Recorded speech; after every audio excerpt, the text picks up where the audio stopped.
श्री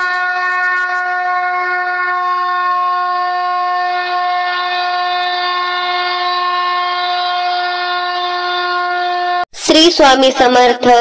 आज तुमच्या सोबत अशी जादू घडणार आहे जी तुमचे नशीब कायमचे बदलून टाकणार आहे। होय भक्तांनो, तुम्ही हे अगदी बरोबर ऐकले आहे। फक्त 15 मिनिटे ऐका, मग धनसंपत्ती, यश आणि कीर्ती तुमच्या घरात खेळू लागेल। आता तुम्ही विचार करत असाल की हे खरंच शक्य आहे का? तर होय भक्तांनो, आम्ही सांगतोय की तुम्ही हा मंत्र एकदा ऐकून बघा। हजारो लोकांचे नशीब बदलून गेले आहे। आता तुमची वेळ आली आहे। भक्तांनो, जास्त कष्ट करण्याची गरज नाही, तर योग्य ऊर्जा देखील तुम्हाला पैसे कमवण्यासाठी मदत करू शकते। तुम्ही कधी विचार केला का की लोक कमी मेहनत करूनही करोडो कमवतात आणि काही लोक रात्रंदिवस मेहनत करूनही अडचणीत राहतात। यात फक्त एकच फरक आहे, मंत्र तुमची ऊर्जा बदलतो। तर भक्तांनो, त्यासाठी हा मंत्र काळजीपूर्वक 108 वेळा ऐका आणि मग पहा तुमचे भाग्य कसे स्वतःच बदलते। हे फक्त शब्द नाहीत, तर आपल्या श्री स्वामी समर्थ महाराजांचे आशीर्वाद आहेत। भक्तांनो, शतकानुष्ठ ते गुप्त ठेवण्यात आला होता, परंतु आज स्वामी माऊलीच्या कृपेने तो तुमच्या समोर आला आहे। भक्तांनो, आता प्रश्न असा आहे की तुम्ही तो पूर्ण भक्तिभावाने ऐकला की इतर गोष्टीप्रमाणे दुर्लक्ष कराल? जर तुम्हाला खरोखरच खूप सारी धनसंपत्ती, समृद्धी आणि आनंद हवा असेल तर 10 मिनिटे हा मंत्र ऐका आणि मग बघा, स्वतः पहा तुमच्या आयुष्यात चमत्कार कसा घडू लागतो। भक्तांनो, आता असा विचार करू नका की आम्ही असा व्हिडिओ अगोदर पाहिला आहे। स्वामी महाराज यांनी स्वतः हा मंत्र तुमच्यापर्यंत पोहोचवला आहे। तुम्हालाही तुमचे आयुष्य बदलायचे असेल तर व्हिडिओला आत्ताच लाईक करा आणि कमेंट मध्ये श्री स्वामी समर्थ, जय जय स्वामी समर्थ असे टाईप करा आणि चॅनललाही सबस्क्राईब करा। आणि हो भक्तांनो, हा फक्त एक मंत्र नाही, तर तुमच्या नशिबाचे कुलूप उघडण्याची चावी आहे। भक्तांनो, तुमच्या घरात सतत पैशाची कमतरता असते का? खूप प्रयत्न करूनही पैसा मिळत नाही, तुमचे सारखे नुकसान होत राहते, तुम्ही नेहमी उदास व शांत राहता, तुमच्या घरातील पैशांची समस्या तुम्ही कधीच संपवू शकणार नाही असे तुम्हाला वाटू लागले आहे, तुमच्यावर तुमच्या कुटुंबाच्या खूप साऱ्या जबाबदाऱ्या आहेत, त्यामुळे तुम्ही खूप अस्वस्थ राहता, तर मग आता उदास राहू नका। आज आम्ही तुम्हाला यातून बाहेर पडण्याचा एक सोपा मार्ग दाखवणार आहोत, ज्याने तुमचे घर पैशांनी भरून जाईल, तुमची रिकामी तिजोरी पैशांनी भरून जाईल। कारण आज आम्ही तुम्हाला अडथळे दूर करणारे श्री स्वामी समर्थ महाराज यांचा एक अतिशय प्रभावी व शक्तिशाली मंत्र सांगणार आहोत, जो तुमच्या आयुष्यात चमत्कार करेल, तुमचे संपूर्ण आयुष्य बदलून जाईल। जो भक्त स्वामींच्या मंत्रावर विश्वास ठेवतो आणि त्यांच्या मंत्राचा जप करतो किंवा ऐकतो, त्यांची इच्छा स्वामी माऊली स्वतः पूर्ण करतात। आजच तुम्ही तुमच्या मोबाईलवर हा मंत्र ऐकायला सुरुवात करा आणि मग या मंत्राच्या प्रभावाने तुमच्या जीवनात चमत्कार घडू लागतील। जर तुम्हाला हा व्हिडिओ मिळाला असेल तर समजून घ्या की तुम्ही खूप भाग्यवान आहात, कारण या व्हिडिओ मध्ये आम्ही चमत्कारांनी भरलेला स्वामी माऊलींचा, आपल्या स्वामी महाराजांचा मंत्र घेऊन आलो आहोत। हा मंत्र तुम्हाला लवकरच खूप श्रीमंत बनवेल, कारण भक्तांनो, ज्यांनी हा मंत्र आजपर्यंत ऐकला आहे त्यांनी त्यांचे जीवन जीवन आनंदाने जगण्याला सुरुवात केली आहे. मलाही तुमचे जीवन आनंदी घालवायचे असेल तर आत्ताच हा मंत्र ऐकायला सुरुवात करा. नक्कीच गुप्त संपत्ती प्राप्त होईल. त्यामुळे आता ही संधी सोडू नका. आम्ही तुम्हाला हात जोडून विनंती करतो की फक्त तुमच्या मोबाईलवर हा प्रभावी व अमूल्य मंत्र मध्येच अपूर्ण न ठेवता शेवटपर्यंत ऐका. असे केल्याने तुमची गरिबी कायमची दूर होईल. त्यासोबतच तुम्हाला अमाप संपतही मिळेल आणि स्वामींच्या आशीर्वादाने तुम्ही खूप श्रीमंत व्यक्ती व्हाल. तुमची गणना श्रीमंत लोकांमध्ये होऊ लागेल. मग तुमची प्रत्येक इच्छा पूर्ण होऊ लागेल. स्वामी महाराज हे इतके सामर्थ्यशाली गुरु आहेत की जर तुम्ही त्यांची थोडीही सेवा केली तर हे तुम्हाला कधीही संपत्तीची कमतरता पडू देणार नाहीत. म्हणूनच प्रिय भक्तांनो, तुम्हालाही खूप श्रीमंत व्हायचे असेल तर तुमची प्रत्येक इच्छा पूर्ण होईल. आजपर्यंत ज्या कोणी भक्ताने हा मंत्र खऱ्या भक्तिभावाने ऐकला आहे त्यांना गुप्तधन मिळाले आहे. प्रिय भक्तांनो, ही संधी हातातून जाऊ देऊ नका आणि हा मंत्र फक्त तुमच्या मोबाईलवर पूर्ण ऐकायला सुरुवात करा. मग हा मंत्र आपला प्रभाव सुरू करेल आणि तुम्ही ज्या संपत्तीसाठी स्वामी महाराजांकडे प्रार्थना केली असेल तेवढी संपत्ती तुम्हाला त्यांच्या एका गुप्त शक्तीद्वारे प्राप्त होईल.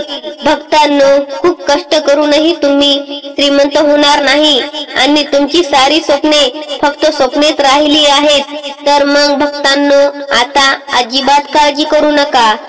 आजच्या या महत्वाच्या व्हिडिओ मध्ये कर्जातून बाहेर पडण्यासाठी खास प्रभावी मंत्र सांगितला आहे. तो पूर्ण 108 वेळा ऐका. अर्धावट सोडू नका. या मंत्राचा जप पूर्ण ऐकल्याने तुमच्या सर्व इच्छा पूर्ण होतील आणि मग तुम्ही खूप श्रीमंत व्यक्ती व्हाल. तेव्हा भक्तांनो, आता उशीर करू नका. ही संधी हातून जाऊ देऊ नका. या मंत्राने तुमच्या लाखो करोडोच्या इच्छा पूर्ण होतील. तुमच्या इतरही मनोकामना पूर्ण होतील आणि अनेक मार्गाने तुमच्याकडे पैसे येऊ लागतील. मग तुम्ही लवकरच श्रीमंत व्यक्ती व्हाल. चला तर मग प्रेमळ स्वामी भक्तांनो, तुमचा जास्त वेळ न घेता हा मंत्र ऐकूया. तुम्ही अजूनही या व्हिडिओला लाईक केले नसेल तर आत्ताच करा आणि आमच्या चॅनलला सबस्क्राईब करा. हा चमत्कारिक आणि अतुलनीय मंत्र पुढील प्रमाणे आहे. तुम्ही खरे स्वामी भक्त असाल, तुमची श्रद्धा खरी असेल तर तुम्ही या मंत्राचा जप मध्येच अर्धावट सोडून श्री स्वामी समर्थाय सर्व समृद्धी देही, श्री स्वामी समर्थाय सर्व समृद्धी देही, श्री स्वामी समर्थाय सर्व समृद्धी देही, श्री स्वामी समर्थाय सर्व समृद्धी देही, श्री स्वामी समर्थाय सर्व समृद्धी देही, श्री स्वामी समर्थाय सर्व समृद्धी देही, श्री स्वामी समर्थाय सर्व समृद्धी देही, श्री स्वामी समर्थाय सर्व समृद्धी देही, श्री स्वामी समर्थाय सर्व समृद्धी देही, श्री स्वामी समर्थाय सर्व समृद्धी देही, श्री स्वामी समर्थाय सर्व समृद्धी देही, श्री स्वामी समर्थाय सर्व समृद्धी देही, श्री स्वामी समर्थाय सर्व समृद्धी देही, श्री स्वामी समर्थाय सर्व समृद्धी देही, श्री स्वामी समर्थाय सर्व समृद्धी देही, श्री स्वामी समर्थाय सर्व समृद्धी देही, श्री स्वामी समर्थाय सर्व समृद्धी देही,